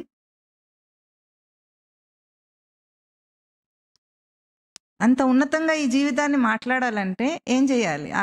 ఆ పోలిక చెప్పండి. అతను చెప్పిన సమాధానంతో పోల్చుకొని దేవాలయాన్ని నిర్మాణం చేస్తున్నాను అన్నాడు, రాళ్ళు కొడుతున్నాను అనలేదు. తనను తాను తెలుసుకోవటం కోసం అవకాశంగా ఈ దేహాన్ని వాడుకుంటున్నాను, ఇది నా జీవితం అంటే అది ఎంత పవిత్రం అవుతుంది? అప్పుడు కూడా వాళ్ళందరూ రాళ్ళు కొడుతున్నట్టే వీడు కూడా ఇదే దేహాన్ని వాడుకుంటాడు, ఇవే బంధాల్లో ఉంటాడు, ఇదే జీవితం బ్రతుకుతూ ఉంటాడు. కానీ చూసే దృష్టికోణం ఏమైంది? ఇప్పుడు పూర్తిగా మారింది. ఎంత ముక్తికి అవకాశంగా వాడుకుంటున్నాడు. మొదటివాడు బంధానికి అవకాశం చేసుకున్నాడు, బంధంతో బ్రతుకుతున్నాడు, బాధతో బ్రతుకుతున్నాడు. ఇప్పుడు చెప్పండి, లోకం ఎట్లా బ్రతుకుతుందో? ఎట్లా బ్రతుకుతుంది? మొదటి 2 స్థానాల్లో ఉంటుంది. కొంత బాధ్యతగా కూడా పనిచేస్తాడు మనిషి. బాధ్యతను ఎట్లా గాడిద బరువు మోసినట్టు మోస్తాడు. అంతేనా? ఇప్పుడు ఇదే గనక జీవితం అయితే, డ్యూటీయే జీవితం, బాధ్యతయే జీవితం అయితే మనిషి ఎప్పుడు చచ్చిపోవాలి? డ్యూటీస్ అయిపోగానే, ఇప్పుడు డ్యూటీ అయిపోతే మీరు ఏం చేస్తారు? ఇక్కడ ఉంటారా? ఏం చేస్తారు? వెళ్ళిపోతారు. ఇప్పుడు లోకంలో మనం ఊహించుకున్నవే గనక డ్యూటీస్ అయితే మనిషి చచ్చిపోవాలా లేదా? మనం ఏం చేస్తామంటే, చాలా ఆశ్చర్యంగా ఉంటుంది వీడికి ఒక విషయము. 80-90 ఏళ్ల మనిషి ఉన్నాడు అనుకుందాం, ఎవరన్నా మన వాళ్ళే. 80-90 ఏళ్ల మనిషికి వాడు చచ్చిపోవాలని వాడు అనుకుంటాడా? పోనీ మనం అనుకుంటామా? అనుకుంటామా చచ్చిపోవాలని? ఎవరైనా ఈయన పోతే బాగుండు అనుకుంటారేమిటి?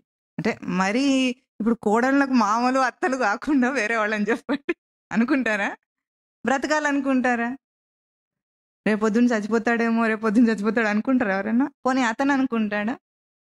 డ్యూటీ అయిపోయింది కదా, బ్రతకవలసిందంతా బ్రతికేసాడు. చేయవలసిన డ్యూటీస్ అనుకొని ఏవైతే, జీవితం అంటే డ్యూటీలే అనుకున్నాడు కాబట్టి అన్న అయిపోయినాయి. పిల్లల పెళ్ళిళ్ళు అయిపోయినాయి, అన్న అయిపోయినాయి, ఇంకంతా అయిపోయింది. ఇప్పుడు ఏం చేస్తాడు వీడు? పోవాలి కదా. ఆ సమయంలో కూడా అతనికి ఏదైనా రోగం వస్తే, క్యాన్సర్ వచ్చింది అనుకుందాం, డాక్టర్ ఏమంటాడు? 4th స్టేజ్లో ఉంది, నో ఛాన్స్ అంటాడు. అయినా సరే వీడు ఏం చేస్తాడు? ట్రీట్మెంట్ ఇప్పిస్తారా లేదా?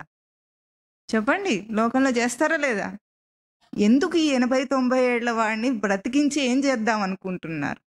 డ్యూటీలు అయిపోయినాయి, అంతా అయిపోయింది, బ్రతకడని కూడా తెలిసిపోయింది, అయినా మనం బ్రతికించాలని కోరుకుంటున్నాం. ఎందుకు?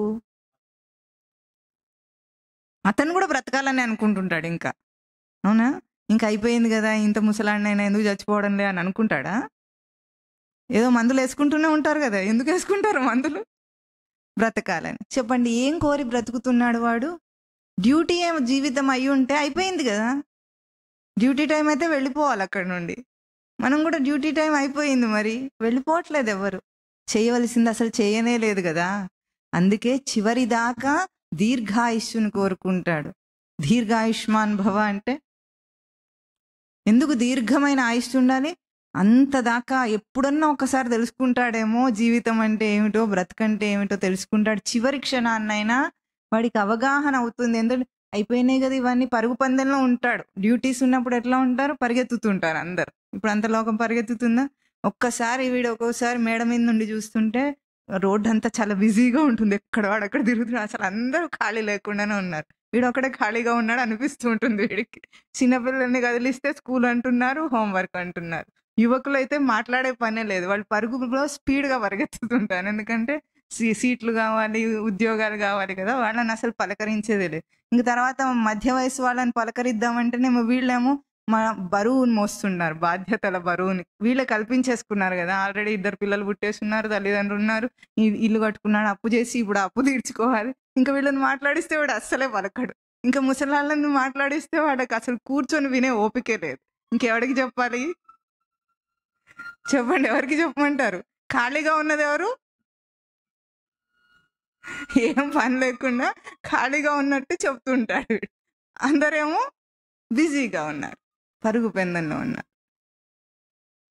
ఇదంతా అంతవంత. నువ్వు ఏ సంసారాన్ని కల్పించుకొని చూస్తున్నావు, ఇది అంతవంత, అంతం కలది. నువ్వు దేనికోసం వచ్చావు? దీన్ని ఒక అవకాశంగా చేసుకో. అవకాశంగా చేసుకొని వెనుక శ్లోకంలో ఏం చెప్పారు? యం హి న వ్యథయంత్యేతే పురుషం పురుషర్షభ సమ దుఃఖ సుఖం ధీరం సో అమృతత్వాయ కల్పతే. అమృతత్వమును పొందటానికి అవకాశం చేసుకోవాలట. అంటే ప్రతి మనిషి కూడా ప్రతి ప్రవర్తనలో పుడుతున్నాడు, చచ్చిపోతున్నాడు, పుడుతున్నాడు, చచ్చిపోతున్నాడు. ఇప్పుడు ఈ ప్రవర్తనని అమృత స్వరూపం చేసుకోవచ్చు. అంటే పుట్టి చచ్చే ఆ విషయం సత్యం కాదు, దానికి నేను ఇచ్చిన ఉనికి అవినాశి, నాశం లేనిది. అది గుర్తించిన వాడు అమృత స్వరూపుడు అవుతాడు. విషయంతో పుట్టి విషయంతో చచ్చినవాడు దేహంతో పుట్టి దేహంతో చావును ఎట్లా అనుభవిస్తున్నాను అనుకుంటున్నాడో, విషయంతో పుడుతున్నాడు, విషయంతో చచ్చిపోతున్నాడు. ప్రతిసారి మరణాన్నే చూస్తున్నాడు. మరణం లేని వీడు మరణాన్ని ఎట్లా చూస్తున్నాడు? దీన్ని దృష్టిని మార్చుకోమంటుంది. ఏమిటి? నీ ప్రవర్తనలోనే నాశం లేనిది ఒకటి ఉంది, నాశం అయ్యేది ఒకటి ఉంది. ఏముంది? నాకు కోపం వచ్చింది, కోపం నాశమయ్యే స్వరూపం. దాంతో పాటు ఊగకు. కోపంతో పాటు ఊగితే ఏమవుతుంది? ఉయ్యాల్లో ఊగితే ఏమవుతుంది? కళ్ళు తిరుగుతాయి. అంతేనా? ఎవరికైతే జైంట్ వీల్ ఎక్కుతారు చూసారా? జైంట్ వీల్లోంచి దిగాలని అనిపించిన వాడు ఇట్లా శ్రవణం చేస్తాడు. జైంట్ వీల్ బాగుంది అని అనుకునేవాడు వచ్చి వినడు వాడు. అట్లా కళ్ళు తిరుగుతూనైనా సరే జైంట్ వీల్లోనే తిరుగుతూనే ఉంటాడు. కానీ ఎవరికైతే ఏమి ఊపు, ఏమి గోల, ఆపుదాం అని అనుకున్నవాడు ఆధ్యాత్మికత వైపుకి వస్తాడు. ఆధ్యాత్మికత అంటే ఏమిటి? ఊగని ఈ జైంట్ వీల్ దేని ఆధారంగా ఊగుతుంది? కదలని ఒక ఇరుసు ఆధారంగా చక్రం తిరుగుతుంది. అవునా? ఆ కదలకుండా ఉన్న స్వరూపం మూల స్వరూపం. దాని మూలం అంటే ఇప్పుడు ఒక పెండ్యులం ఉందనుకోండి గడియారంలో. పెండ్యులం ఏం చేస్తుంది? ఊగుతూ ఉంటుందా? ఇటు వచ్చిన ఊపు మళ్ళీ ఈ ఊపు ఏం చేస్తుంది? మూమెంటంని తీసుకొని మళ్ళీ ఇటు ఊగాలి. అది ఊగడం కోసము, ఇటు రావటం కోసం ఆ మూమెంటం తీసుకుంటుంది. ఊగుతూనే ఉంది. ఈ ఊగే పెండ్యులము గాల్లో ఊగుతుందా? దానికి ఏమైనా ఆధారం ఉందా? ఆధారం ఉంది. ఇప్పుడు మనం ఆపాలంటే ఏం చేస్తాం? ఆధారం దగ్గర పట్టేసుకుంటే ఆగిపోతుంది. అంతేనా? అట్లాగే ఈ మనస్సు ఊపుతోంది వీడిని. ఏమి గ్రహింపులన్నీ మార్చేస్తూ ఉంటుంది. కాసేపు నేను సంతోషంగా ఉన్నానని వీడిని ఉప్పొంగేటట్టు చేస్తుంది. కాసేపు ఏం చేస్తుంది? బాధపడి కృంగిపోయి ఎందుకు ఈ జీవితం అనిపించేటట్టు కృంగదీస్తుంది. మళ్ళీ ఆ కృంగదీయడం ఏమైనా శాశ్వతంగా ఉంటుందా? అది ఉండదు. మళ్ళీ కాసేపు అయితే అన్ని వదిలేసి పని చేసుకుందామని పని చేసుకుంటూ ఉంటాడు. మళ్ళీ కాసేపు సంతోషం అంటాడు. ఈ ఊపుతున్నవాడు ఊగడం ఆగిపోవాలంటే ఏం చేయాలి? మూలాన్ని పట్టుకోవాలి. అంత శబ్దానికి అతి బంధనే ధాతు. అంతం ఎప్పుడు కూడా ఆదికి బంధింపబడింది. ఆది తన మూలాన్ని పట్టుకుంటే తాను దీని నుండి బయటపడిపోతాడు. ఈ చక్రంలో తిరగకుండా ఉంటాడు. కనుక భగవద్గీత ఈరోజు ఈ శ్లోకాల్లో ఏమి మూలంగా ప్రతిష్ఠ చేస్తుందంటే, మొట్టమొదటిది గుర్తించవలసింది ఏమిటి? నేను దేహం కాదు, దేహి. చెప్పండి. అంటే దేహం కలవాడింది. అది నేను అవ్వను. అవుతానా? మొదటి భయం ఇక్కడే పోతుంది. ఎందుకు? దేహి ఎట్లాంటి వాడు? అవినాశి. అవినాశి. దేహి ఎటువంటి వాడు? నాశం లేనివాడు. ఇప్పుడు నేను దేహి అన్నారు కదా మీరు ఇందాక. ఇప్పుడు మీకు నాశం ఉందా? లేదు. భయం పోతుందా లేదా? మొదటి మరణ భయం పోయింది. రెండో భయం ఏమిటి? ఈ దేహం ఏమిటి? అప్రమేయ స్వరూపం. అన్నిటినీ కొలిచేది నేను. అన్నీ కొలవబడేవి, కొలిచేవాడు నేను. అది పదార్థమైనా సరే, విషయమైనా సరే, వ్యక్తి అయినా సరే, ఏదైనా సరే. జీవితం అంతా దీని మీద ఆధారపడింది కదా. బంధాలన్నిటినీ కొలిచేది ఎవరు? నేను. మీకు ఎప్పుడైనా కించిత్ మాత్రం బాధ కలగగానే ఇది గుర్తు చేసుకోండి. ఆ బాధలో ఎట్లా బయటపడాలని విషయాన్ని ఆలోచిస్తాం. మనం ఏదైనా సమస్య రాగానే మనం ఏం ఆలోచిస్తాం? ఈ విషయం ఎట్లా మనకు సొల్యూషన్, ఇక్కడ పరిష్కారం ఎట్లా వస్తుందని ఆలోచిస్తాం. ఇది ఆలోచిస్తే అక్కడికక్కడ సొల్యూషన్ వస్తుంది, కానీ మళ్ళీ సమస్య వచ్చేస్తుంది. వెంటనే వస్తుందా లేదా? ఇంకోటి వచ్చి కూర్చుంటుంది. లేచిన దగ్గర నుండి పొద్దున వంట చేయటానికి నిశ్చయం చేసుకునే అప్పుడు దగ్గర నుండి మనకు సమస్యలే సమస్య. ఏం వండాలని పెద్ద సమస్య ఉంటుంది పొద్దున్న. అవునా? ఇట్లా నిత్యము సమస్యలను కల్పించుకొని సమస్యలను పరిష్కారాన్ని వెతుక్కునే కంటే అన్నిటినీ నేనే కొలుస్తున్నాను, నా గ్రహింపుతో కొలుస్తున్నాను, నా ఉనికితో కొలుస్తున్నానని ఒక్క దృష్టి భేదంతో జీవించటం, సత్యంతో జీవించటం, ఇది పరమాత్మకు పూజ అవుతుంది. పొద్దున్నే లేసి ఏమేమో అనుకొని ఆయనకు తెలియని మంత్రాలు చదివి 4 పూలేసేసి అది చెయ్యొద్దా అంటే చేస్తే చెయ్యండి, కానీ తెలివి లేకుండా మాత్రం చేయొద్దు. అట్లా ఎన్ని సంవత్సరాలు చేస్తే మాత్రం సమస్యలు తీరినాయా? గుళ్ళల్లో పూజల్లో ఎంత రష్ అయిపోయింది చూసారా ఈ మధ్య? భక్తి విపరీతంగా పొంగి పొరలిపోతుంది. ఎందుకు? సమస్యలు అంత ఎక్కువ ఉన్నాయి కాబట్టి. ఏం చేయాలో తెలియక పూజ చేయిస్తే సమస్య తీరుతుందేమో అనుకుంటున్నాడు. సత్యం తెలిస్తే సమస్య తీరుతుంది. ఈ సత్యం తెలియటం కోసం దృష్టి మార్చారు స్వామి ఈరోజు మనకు. అయితే ఇప్పుడేమంటున్నారు? తస్మాత్ యుద్ధస్వ. ఇదంతా చెప్పి ఇప్పుడు ఏం చేయమంటున్నారు? యుద్ధం చేయమంటున్నారు. ఎవరి మీద చేద్దాం చెప్పండి? మనం పాకిస్తాన్ మీద చేద్దామా? మనకున్నది అదే కదా, శత్రు రాజ్యం అదే, వాడు కూడా కాలు దూవుతున్నాడు అని మనం వెళ్ళి యుద్ధం చేయమంటే ఆ యుద్ధం చేయమన్నది యుద్ధస్వ అన్న పదం ఏమిటంటే సంస్కృత భాషలో ఏ పదానికైనా టెన్సెస్ ఉంటాయి. టెన్స్ ఉంటుంది కదా, past tense, present tense, future tense ఉంటాయి కదా. అట్లా 10 టెన్సెస్ ఉంటాయి సంస్కృత పదాలకు. ఈ యుద్ధస్వ అన్న పదము లోట్ ప్రత్యయంలో చెప్పారంటారు, అంటే ఆదేశంగా చెప్పారు. యుద్ధం చెయ్యి అంటున్నారు స్వామి. తస్మాత్, కనుక ఈ పైన చెప్పిన బోధ ప్రకారంగా నువ్వు యుద్ధం చెయ్యి అంటున్నారు. అది మానవ జాతికి ఏమి యుద్ధం చేయమని స్వామి బోధ చేస్తున్నారో మనం వచ్చే వారము స్పష్టంగా మననం చేయాలి. ఎందుకంటే ఈ పదం మానవ జాతికి అంతా ఆదేశాన్ని ఇస్తుంది, మాధవ బోధ. అందుకే యుద్ధస్వ పదాన్ని వచ్చే వారం మనం మననం చేద్దాము. అది జీవితాంతం మనం ఆచరించదగింది. భగవద్గీత అంటే అధ్యయన గ్రంథం కాదు, ఆచరణ గ్రంథం. ఏమిటి? ఆచరించాలి. అధ్యయనం చేస్తే చేయటం తప్పు కాదు, కానీ అధ్యయనంతో పాటు ఆచరణ చేయాలి. ఆచరించటం కోసం భగవద్గీత చెప్పబడింది. ఎప్పుడు ఆచరించాలి? రిటైర్ అయిన తర్వాత ఆచరించాలా? ఎప్పుడు మరి? ఎప్పుడు బ్రతుకు అనేది ఎప్పుడు కనిపిస్తుందో అప్పుడు ఆచరించాలి. బ్రతుకంతా అయిపోయి చావుకు ఎదురు చూసేటప్పుడు భగవద్గీత అప్పుడు తీరిక దొరుకుతుంది వీళ్ళకు. తీరిక దొరికితే ఇట్లా తెలిసి చూద్దామంటేనే అక్షరాలు కనిపించవు సరిగ్గా, ప్రవచనం విందామంటేనే చెవులు వినిపించవు సరిగ్గా, ఎక్కువసేపు కూర్చోను లేడు, ఎక్కువసేపు పడుకోను లేడు, ఏది చేయలేను. అప్పుడు భగవద్గీత తెరిస్తే ఏం లాభం ఉండదు. వాడుకునే జీవితం ఎప్పుడుందో అప్పుడు భగవద్గీత తెలుసుకోవాలని తెలుసుకొని ఈరోజు వచ్చే వారం మనం యుద్ధస్వ అంటే ఏమిటో తెలుసుకుందాం. చెప్పండి. అవినాశి తు తద్విద్ధి ఏన సర్వమిదం తతం వినాశం అవ్యయస్యాస్య న కశ్చిత్ కర్తుమర్హతి. అంతవంత ఇమే దేహాః నిత్యస్యోక్తాః శరీరిణః అనాశినో అప్రమేయస్య తస్మాత్ యుధ్యస్వ భారత. ఓం తత్ సత్.